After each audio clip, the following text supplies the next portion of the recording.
Hello, and welcome to Scare You to Sleep. I'm your host, Shelby Novak, and I'm here to read you a couple of bedtime stories.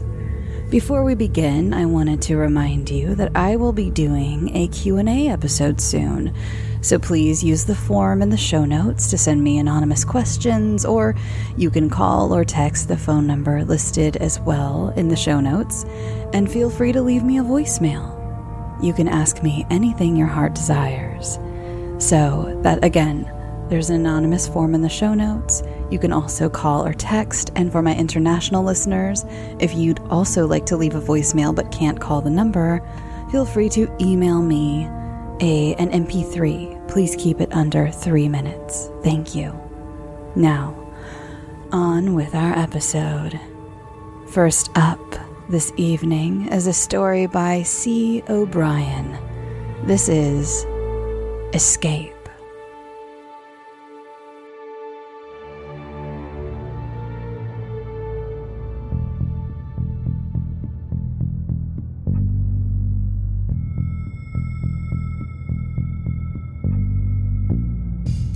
Marianne lay in a corpse pose, her eyeballs flitting beneath her closed lids. She moaned, biting down on some spongy wads that crowded her mouth. A cold, bitter liquid gushed forth and pooled in her throat. She swallowed and gagged, trying desperately to constrict her gullet and prevent the vile cocktail from resurfacing. Her eyes flew open, and she jolted upright, emitting a belch that left a metallic aftertaste.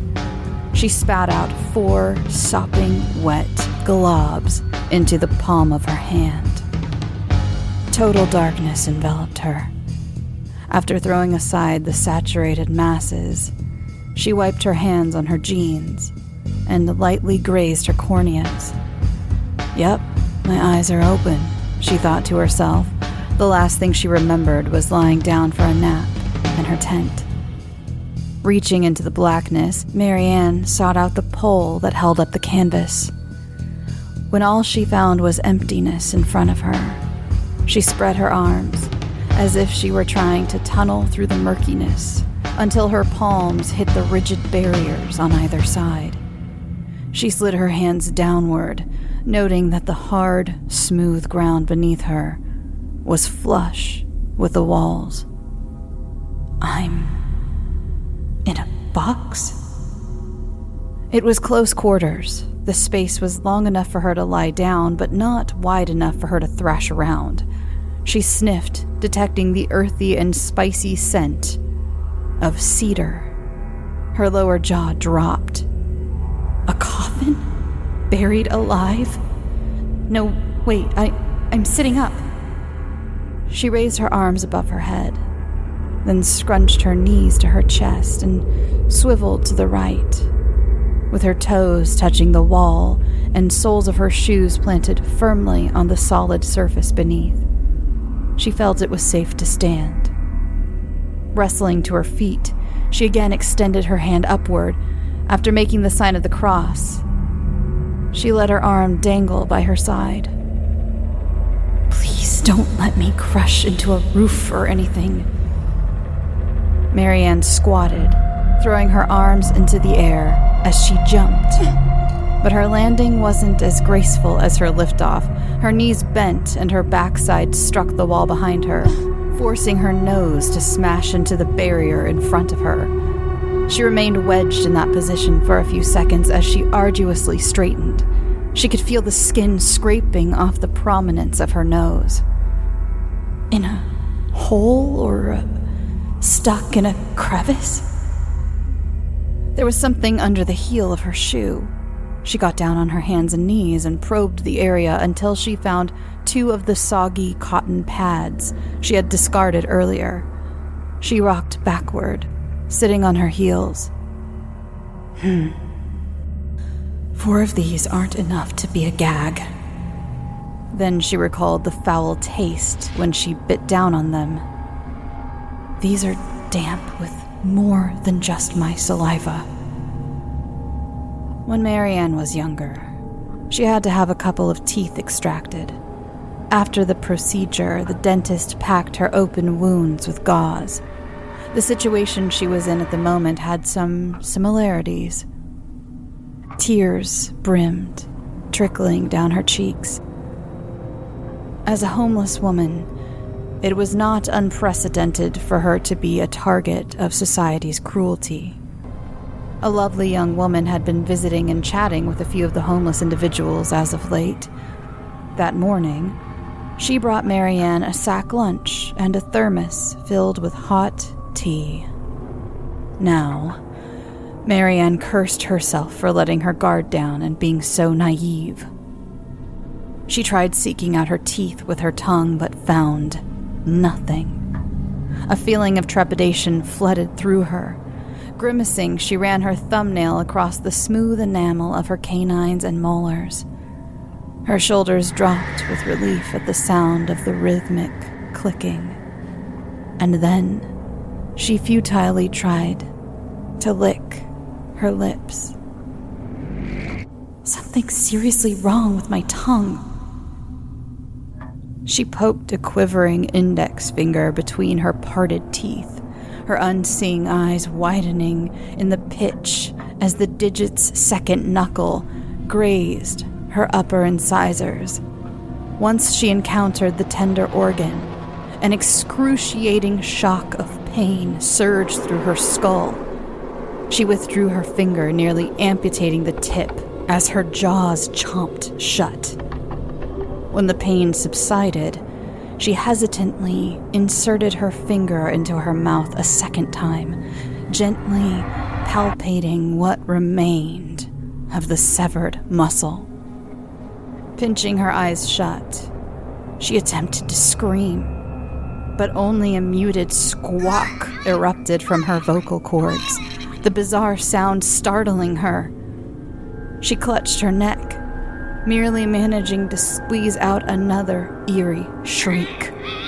Tears streamed down her face. Speak no evil. See no evil. Marianne gathered her emotions, weirdly comforted that she heard herself cry out. Morse code SOS. Is it too long, too short, and two more long, or is it too short, one long, and two more short?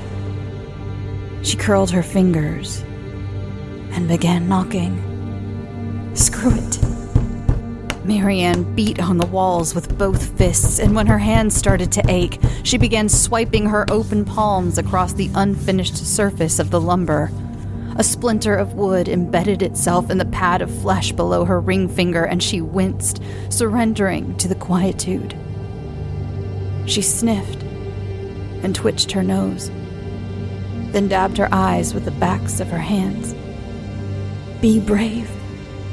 Be brave, she repeated to herself. And with her palms pressed against the walls on either side of her, she warily rose to her feet, doing her best Frankenstein impression as she shuffled forward.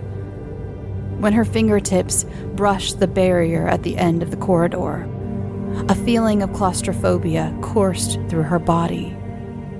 She collapsed onto the ground, resting her head on her outstretched arm. Minutes elapsed before it occurred to her that the limb her head rested on extended well beyond the borders of the passageway. Marianne crawled along a second narrow hallway, and at the end of that hallway, she turned left into yet another hall. When the third hallway ended, she had a choice of entering the passage to her left or the one to her right. I'm someone's damn lab rat in a frickin' maze. Marianne stomped her feet and fought against the unforgiving enclosure.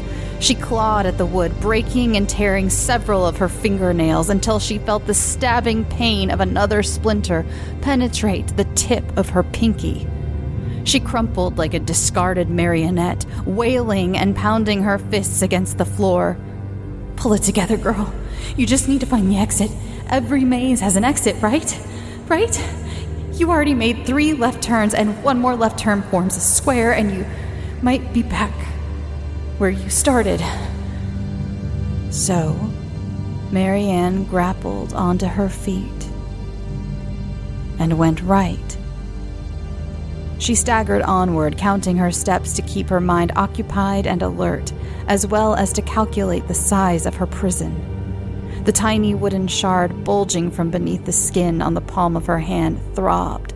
She began picking at it, managing to tear the calloused surface.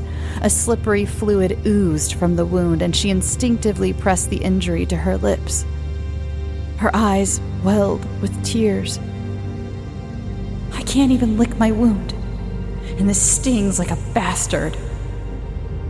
She waggled her injured hand like a floundering trout and continued her search for the way out. After rounding her 7th bend and taking a few steps forward, she felt something lumpy underneath her shoe. She crouched, poking about, finding the absorbent pads that she had tossed earlier. Shit! Are you kidding me?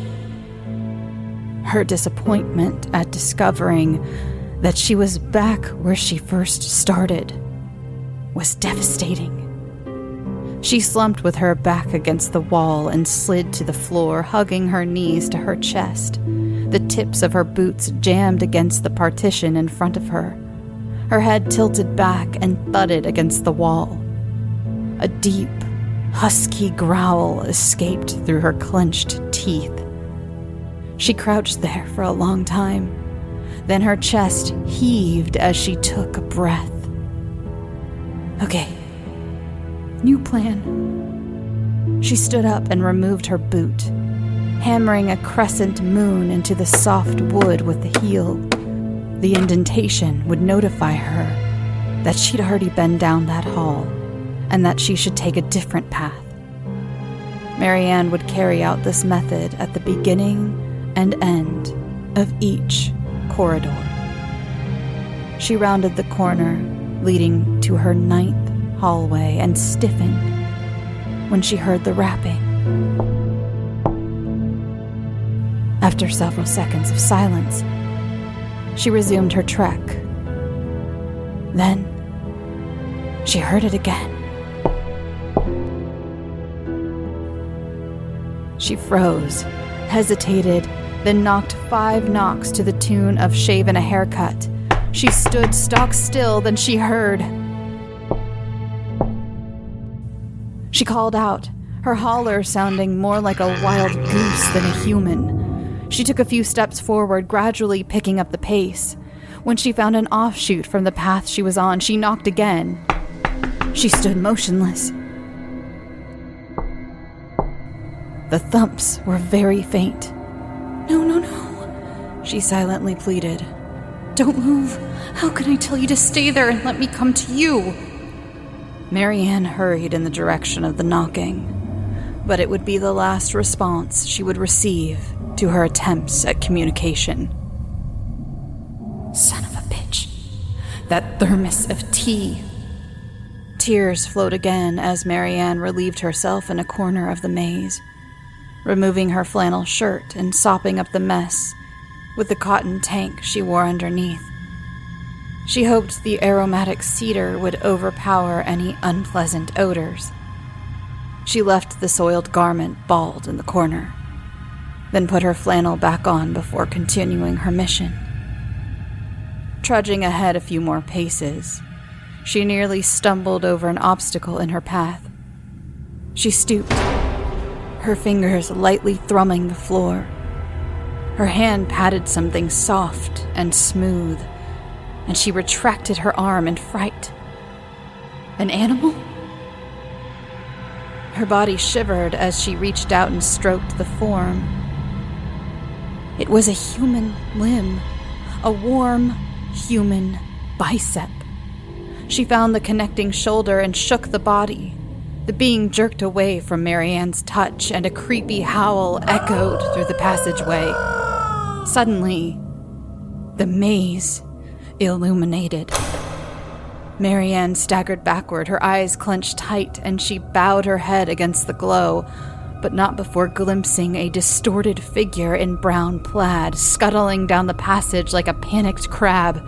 She squinted. The flooring was light-colored, hardwood, thin slats. It reminded her of a gymnasium floor. Guess I'm not blind. She raised her fists and again began pounding on the wall with fury. When the lights flickered out, she sagged against the wooden divider, the screeches from the stranger fading. Marianne straightened and carried on. She didn't know what time it was, but she was pretty sure 5 hours had gone by. Her stomach growled.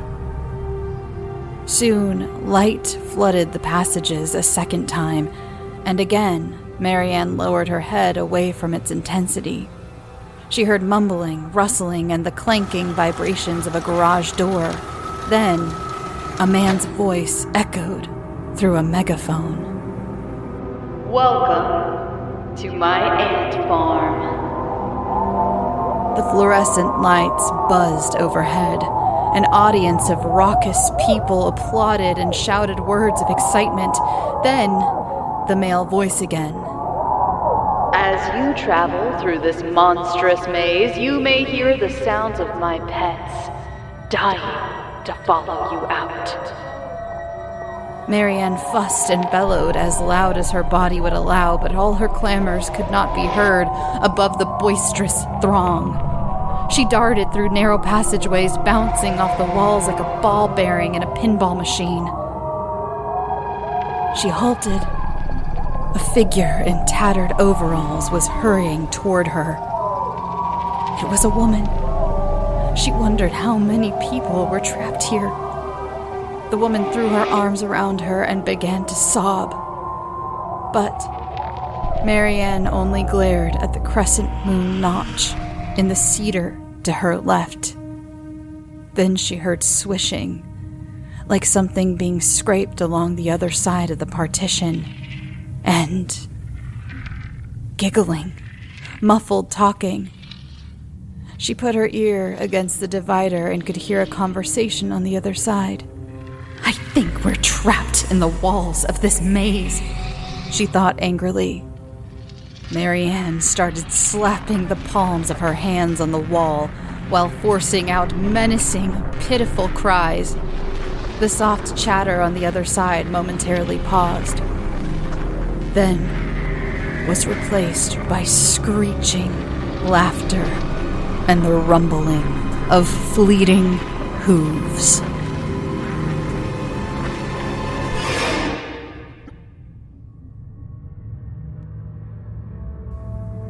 And our final story of the evening is by Sophia Wiseman-Rose, and this is The Washerwoman, or The Bean-nighe.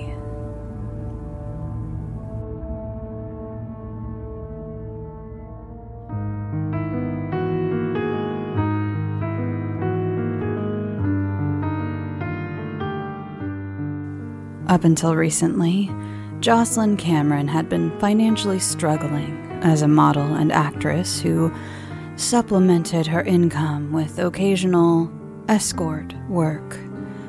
But suddenly, she had become the fortunate recipient of a sizable inheritance, shifting the course of her life forever. Great Aunt Tilda had sadly passed away, yet her final gift to Jocelyn was a large old family home, a 16th century hall house of a type usually only found in the lowlands, or so she was told, and a tidy sum of money that gave her the financial means to let go of her fears of the future. Jocelyn struggled in the city, always throwing money into the bottomless, ravenous hole that is London. But now, with her inherited wealth, she was able to leave behind her worries and move on to her great Aunt Tilda's splendid hall near the Cairngorm Mountains on the River Dee, situated perfectly between heather-covered moorland and the Caledonian pine forest. Her mother had come from Scotland, swearing she'd never go back. This may well have been some of the appeal to Jocelyn. Jocelyn had never known her father, but her mother had recently married Bob, a small yet cantankerous man who provided for her mother and whom she seemed to adore. It was no doubt a father figure thing, given Bob appeared to be the spitting image of Jocelyn's grandfather. How strange, indeed. Her mother was a high-strung, superstitious woman who had often warned Jocelyn about the Bean-nighe, a mythical entity passed down through Scottish folklore for centuries. When the Bean-nighe was heard singing and seen washing clothing by the light of the moon, it was a warning that someone was about to die. Those who were brave enough to disturb her at her washing duties might receive either good or bad fortune, the latter being more likely, and with the risk that the person to disturb her would most likely be the future dead person. Jocelyn had been scared of the story when she was a child, but now that she was an adult and a logical woman, she couldn't grasp why her mother would want to scar her with tales of her grandmother's death, or why she felt the need to add extra mythology to the story. "I heard it," her mother had repeated to Jocelyn since she was 6 years old. "I heard it, moaning a guttural song. It was like that old Scottish lullaby, but with your grandmother's name sung in it. I was in tears looking for my mother, scared that the Bean-nighe was going to come and get me. Then I saw her, my mom, hanging in the barn with her skin peeled off, bleeding, a wire around her neck. It was a horrible sight." Jocelyn would often be petrified, unable to sleep at night, imagining she could hear the lamentations of the Bean-nighe and her mother's warning, "Don't ever go to Scotland. But if you do, and you hear that song, run." It wasn't until she reached her mid-teens that Jocelyn realized how foolish her mother had been. It was obviously a deranged person who had savagely mutilated her grandmother. A madman. Maybe her mother had been mad too, if she attributed her grandmother's death to some phantom. Her mother was undoubtedly an educated woman, but her social skills were lacking. She was nervous and condescending, and her grip on reality seemed so tenuous that life seemed more slippery, positively lubricated, whenever she was around. Had her grandfather ever even been questioned? In place of bedtime stories, her mother would often tell her tales of immense tragedy and sorrow. There were many about the possible terrors that awaited her, and they all converged on one main story: the gruesome death of her grandmother and the Scottish family curse. Much like egg whites surrounding a poached egg yolk, Jocelyn assumed that many of the stories were based on facts and served to keep her in a state of constant fear and vigilance, a feeling she had become all too familiar with throughout her childhood. But her mother's imagination had gotten too far-fetched, as the reason she offered for these tragedies had become more and more supernatural. This made it easier for Jocelyn and her therapist to try and extricate her from the irrational fear her mother had instilled in her. And now, here was Jocelyn, fearless and living in her mother's forbidden motherland. The air smelled sweeter, and the rain looked like heavy diamonds. Jocelyn wore her auburn hair down and walked for miles every day. Whenever she visited the local village, she would venture to the pub and slowly start to befriend the locals. They were aware of her family's history and would exchange knowing looks when talking about it, but nothing more than that. One night, walking home from the pub, more than a bit tipsy, Jocelyn thought she heard singing. She thought she recognized the song, sort of a sad lament, but a melodic, beautiful one. Jocelyn began to sing along. Blow the wind, blow, swift and low. She began to dance, turning slowly in the moonlight as she grew louder, breaking into her creamy mezzo-soprano, Oban, Oban, Oban, Iri. She realized she was singing in perfect, eerie harmony. But with whom? A woman with a deep contralto voice, a male tenor. She couldn't place the timbre. She gazed into the darkness and spotted somebody by the River Dee, illuminated by the moonlight. They appeared to be busy washing their garments in the river. The figures stopped their rhythmic washing in the water, their singing gradually getting louder and stronger with each note. S'more Mo Moulad, S'more Jocelyn. Jocelyn trailed off as the dark figure screamed out the next few words in a grotesquely deep, rattling tone. Great is my sorrow. Great. Jocelyn was rooted to the spot, standing around 10 feet away from the figure who was steaming and dripping with water in the chilly night air, seemingly lit from beneath by the will-o'-the-wisp. The silhouette may have been small, but still menacing, and Jocelyn swore she could make out blazing eyes piercing through the darkness at her. She now believed in the Bean-nighe. Go on, fuck off, you stupid bitch, the washerwoman hissed. It ain't me you need to be wary of. It's that fucking bucking goblin you damned Cameron women keep cozying up with. Jocelyn attempted to shift away, but it felt like she was in a trance, her limbs unable to budge, like in a dream. Can you not hear me? The washerwoman turned around and held aloft an item of clothing that looked like a dress that belonged to Jocelyn's mother. Her mother was also named Jocelyn. Could the song have been for her? The frightened woman took a deep breath and willed herself to move, at first marching in slow motion and then willing herself to lean forward and then running faster and faster, flying through the fields until she got to her home. As soon as she arrived at the house, she immediately jumped into the car and spun around in her driveway as quickly as possible.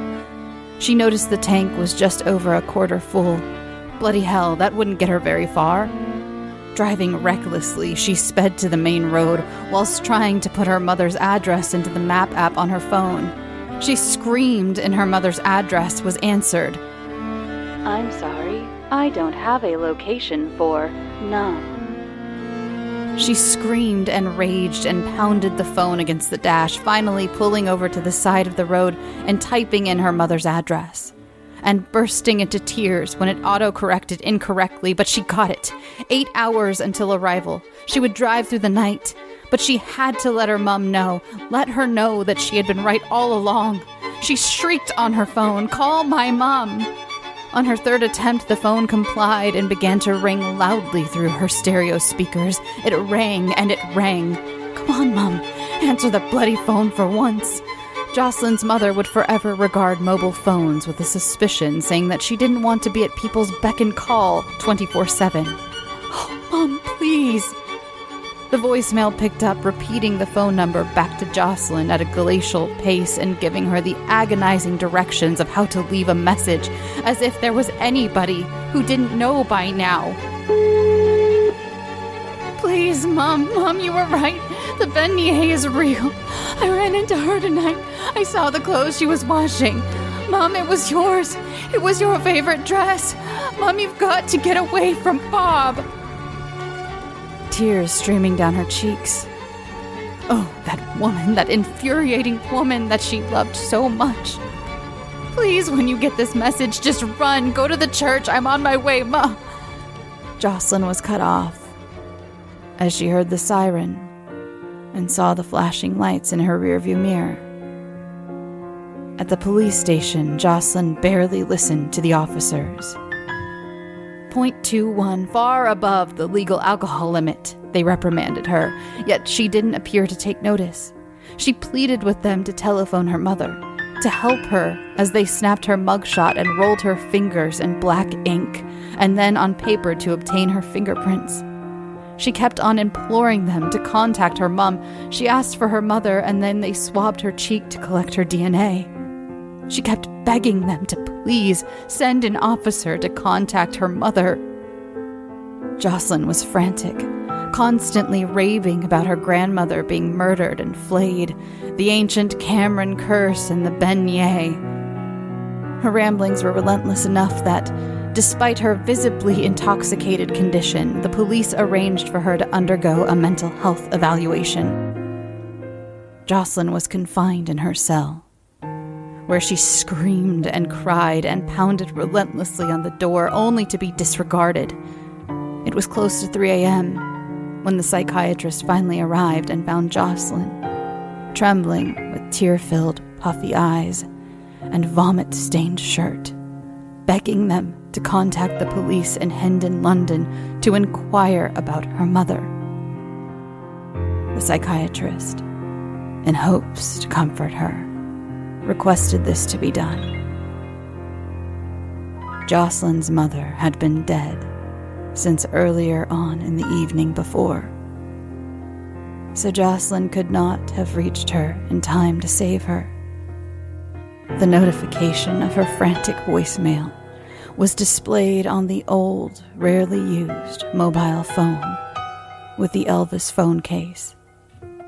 The phone was resting below the feet of her mother's body in the kitchen, where she'd been strung up by a wire and skinned alive.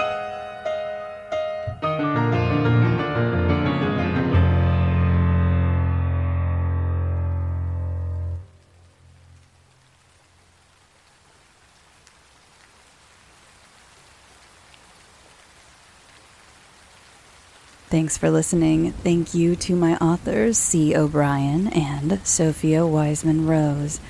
I thoroughly enjoyed both these stories, and I hope you all did as well. If you'd like to follow the show on social media, you can follow at scareyoutosleep on all the socials, or you can follow me personally at Shelby B. Novak, also on all the socials, though I mostly stick around Instagram these days. And if you have a story you'd like to be considered for the show, please send it to scareyoutosleep@gmail.com. Please make sure it's a separate attached document, and put in the in the subject line whether it's a true story or a fictional one. I would really appreciate that. Thank you. And if you'd like ad-free episodes and bonus episodes, you can go over to patreon.com/scareyoutosleep and sign up for those as well.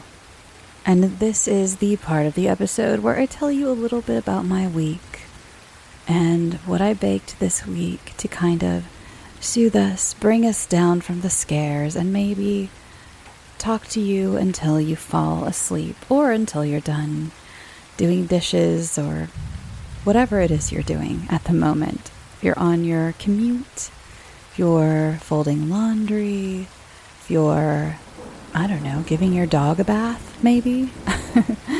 I, this week, was so honored to be asked to go to a screening of Daydreamers, which is a vampire movie, a Vietnamese vampire movie that I've talked at length about on the Bloody Disgusting podcast.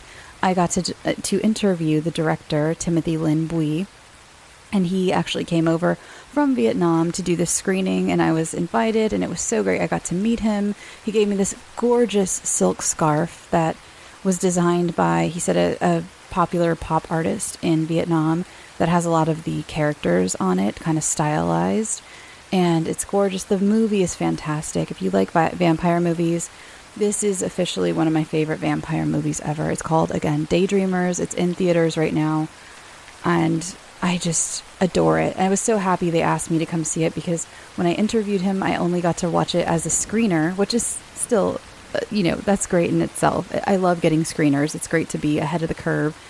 But I had to watch it on my laptop, and I really wanted to see it on the big screen. And so he invited me. So my friend Kara and I went. We also went to have dinner at the Cellar, which is a very nice restaurant in Fullerton. I've never been to really, I don't go to fancy restaurants. So this was kind of a little gift to myself for,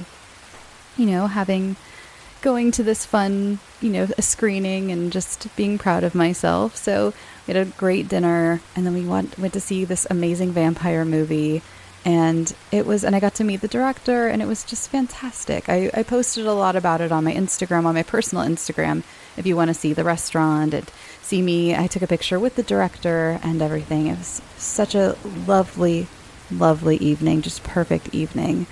And as for baking, last week I made a 24-hour ferment focaccia bread, and I've heard from a few of you that I think a few episodes back I said something about how to start with focaccia and not sourdough because it's just a much easier bread. And a few of you said that you did. I even had someone, I'm so sorry I can't remember your name, but who said that they went out and bought yeast to make focaccia because I said that a few weeks ago or last week. I can't remember when I said it, and that warmed my heart. The fact that people are baking and finding joy in that because of something I said on this little show I do it honestly makes me so happy. Like, you're creating things because I created things, and I told you about the joy it brings me, and I hope it brings you joy as well. And that makes me so happy. And that's why I absolutely love doing what I do. So, and tonight, right now, actually in the oven, I have some lemon bars. I was really in the mood for something very springy for dinner. So I'm going to make some asparagus risotto, and I'm also making lemon bars. The asparagus risotto also has some lemon zest in it, so it's a very lemony evening here in the Novak household. And so I'm very excited about that.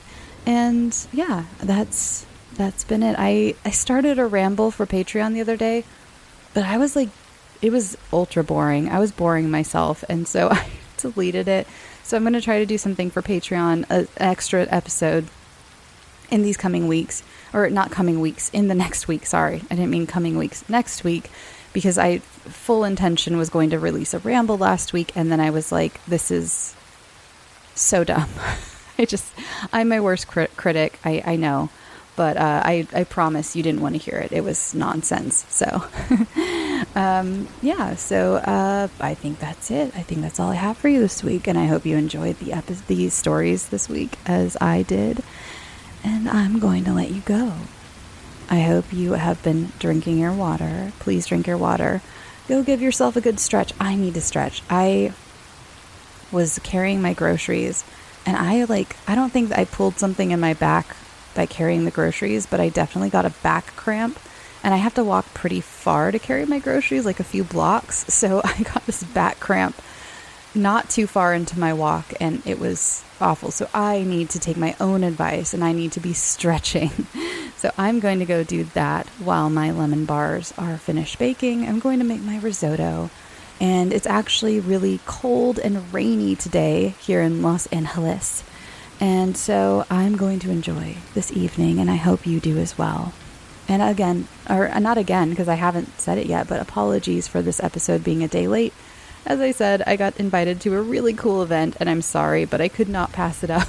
And I knew you would forgive me for having the episode come out a day later. And thank you for your forgiveness. Okay, I'm going to go, and you're going to go, and we're going to go. And I love you so much. Go get some sleep. Sweet dreams.